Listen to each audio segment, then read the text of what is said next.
জীবনের শেষ মুহূর্তে ভগবানকে স্মরণ করা, স্মরণ করতে করতে শরীরটা ত্যাগ করা, সেইটাই হচ্ছে জীবনের একমাত্র উদ্দেশ্য।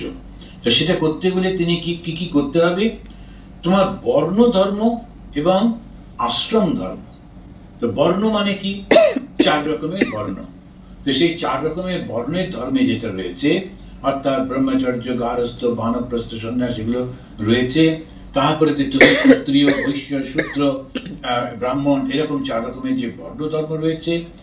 আর এইগুলোকে নিয়ে তুমি যখন যে অবস্থায় রয়েছ, তুমি যদি ব্রাহ্মণ হও, তাহলে তোমার যে বর্ণ ধর্ম ব্রাহ্মণ সে কি করবে?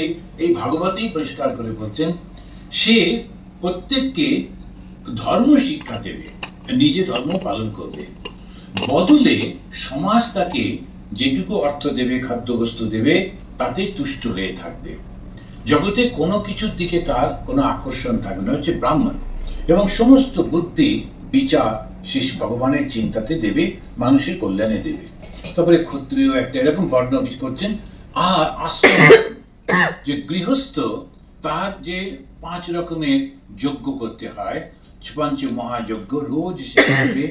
যে দৈব যজ্ঞ, ঋষি যজ্ঞ, নৃ যজ্ঞ, ভূত যজ্ঞ, পশু যজ্ঞ, এরকম করে সমস্ত 5টা সে করবে। করবার পর ভগবানকে স্মরণ করতে করতে তার যদি মৃত্যু হয়, তখন সে মুক্ত হয়ে যাবে। তা আমরা আজকে এই পর্যন্তই শেষ করব।